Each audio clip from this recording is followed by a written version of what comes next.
Reuse, reduce और recycling पर जोर। प्राकृतिक अक्षय ऊर्जा हुई भरपूर।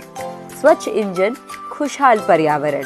प्रधानमंत्री का मिशन, प्रो प्लैनेट पीपल, हरित जीवन। विश्व की 5वीं सबसे बड़ी अर्थव्यवस्था भारत विकासशील से विकसित होने की ओर अग्रसर है। लेकिन किसी भी राष्ट्र के विकास का पैमाना सिर्फ उसकी आर्थिक उन्नति नहीं हो सकती, बल्कि ये विकास इस बात पे भी नापा जाएगा कि धरती को रहने योग्य बने रहने के लिए उसका कितना योगदान है। इसीलिए प्रधानमंत्री नरेंद्र मोदी लगातार हरित विकास की बात करते हैं।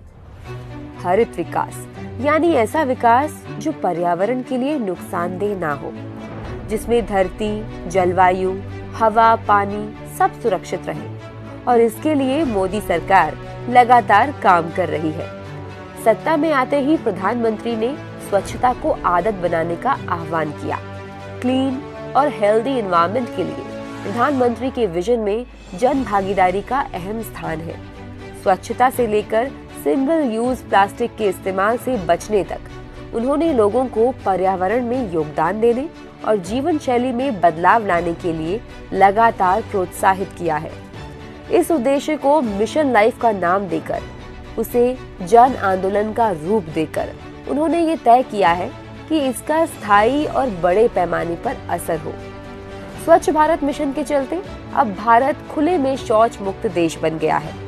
मिशन नमामि गंगे को संयुक्त राष्ट्र ने इकोसिस्टम को पुनर्जीवित करने के लिए शीर्ष 10 पहलों में से एक के रूप में मान्यता दी है। प्रधानमंत्री मोदी हमेशा भारत की पर्यावरण अनुकूल संस्कृति के बारे में बात करते हैं। रीयूज, रिड्यूस और रिसाइकल भारत की परंपराओं और संस्कृति का हिस्सा है और इन्हीं प्रथाओं को वापस लाने और स्थायी विकल्प बनाने की दिशा में काम करने को प्रधानमंत्री ने लक्ष्य बनाया है। कई सरकारी योजनाएं जैसे कि उज्ज्वला योजना, अमृत सरोवर और वेस्ट टू वेल्थ का उद्देश्य कार्बन फुटप्रिंट को कम करके वेस्ट मैनेजमेंट में सुधार करने के साथ ही पानी का संरक्षण करके एक स्थायी वातावरण बनाना है।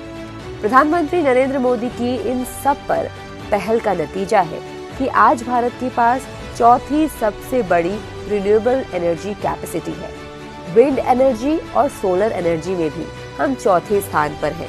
पिछले 9 वर्षों में हमारी रिन्यूएबल एनर्जी कैपेसिटी में 380% की वृद्धि हुई है।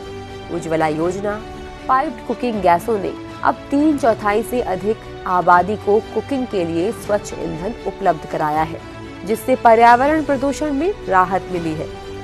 रेलवे लाइंस के विद्युतीकरण के प्रयासों से रेलवे अब 0 कार्बन फुटप्रिंट के लक्ष्य की ओर तेजी से बढ़ रहा है।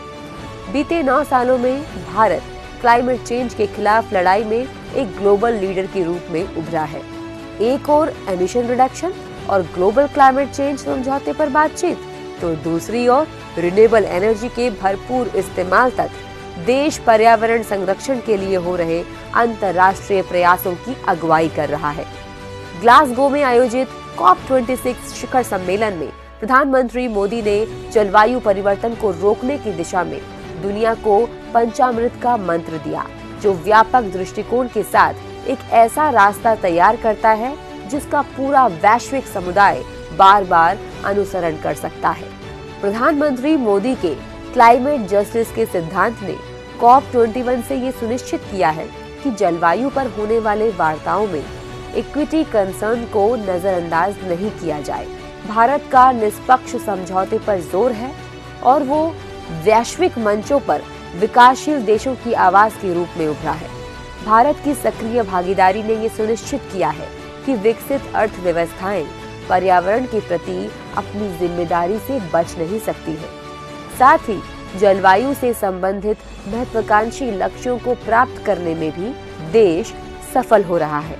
इस शिखर सम्मेलन में प्रधानमंत्री मोदी ने एक ऐतिहासिक घोषणा करते हुए 2070 को नेट जीरो एमिशन के लिए भारत का टारगेट ईयर घोषित किया है। पर्यावरण संरक्षण के लिए मोदी सरकार के उल्लेखनीय कार्यों के परिणाम स्वरूप कई सराहनीय उपलब्धियां हासिल हुई हैं। देश में फॉरेस्ट कवर तेज रफ्तार से बढ़ा है। पिछले 1 दशक में भारत में बाघों की आबादी बढ़कर दोगुनी हो गई है। जहां कई देश जलवायु से संबंधित लक्ष्य को प्राप्त करने में विफल रहे, वहीं भारत ने समय सीमा से काफी समय पहले ही लक्ष्य प्राप्त कर लिया। भारत ने COP21 में नॉन फॉसिल सोर्सेज से बिजली क्षमता का 40% प्राप्त करने का लक्ष्य तय किया और टारगेट के 9 साल पहले ही सफलता हासिल कर ली। पीएम मोदी के अहम फैसलों और कुशल नेतृत्व में आज भारत नवीकरण ऊर्जा को स्थापित करने, पवन ऊर्जा उपयोग और सौर ऊर्जा उपयोग के मामले में चौथा सबसे बड़ा देश है। इतना ही नहीं, आज भारत को इंटरनेशनल सोलर अलायंस की अध्यक्षता के लिए लगातार तीसरी बार चुना गया है। बीते 9 सालों में भारत में एशिया का सबसे बड़ा रामसर वेटलैंड्स नेटवर्क है। बेहद कम समय में ही भारत में दुनिया के सबसे बड़े सोलर पार्क की स्थापना हुई है। बीते 9 सालों में क्लीनर और रिन्यूएबल सोर्सेज की दिशा में तेज बदलाव हो रहे हैं। बड़ी अर्थव्यवस्थाओं में रिन्यूएबल एनर्जी में वृद्धि दर भारत में सबसे अधिक रही है। रिन्यूएबल एनर्जी सेक्टर को बढ़ावा देने के लिए कई तरह के प्रोत्साहन में टैरिफ में भारी कमी आई है। इसके अलावा उजाला योजना के तहत करोड़ों LED बल्ब वितरित किए गए हैं। इससे हजारों करोड़ रुपए की बचत हुई है और भारी मात्रा में कार्बन डाइऑक्साइड के उत्सर्जन को रोका गया है। प्रधानमंत्री मोदी जैविक और पारंपरिक खेती को लगातार प्रोत्साहित कर रहे हैं। नीम कोटेड यूरिया, पर ड्रॉप मोर क्रॉप, PM कुसुम योजना, सॉइल हेल्थ कार्ड, ये सब वो प्रयास हैं जो धरती की सेहत सुनिश्चित करने में भूमिका निभा रहे हैं। प्रधानमंत्री के दूरदर्शी नेतृत्व में भारत न केवल हरित विकास की ओर अग्रसर है, बल्कि वो दुनिया को लाइफस्टाइल फॉर एनवायरनमेंट का संदेश देकर P3 यानी कि प्रो पीपल फॉर प्लैनेट बनने के लिए भी प्रेरित कर रहा है।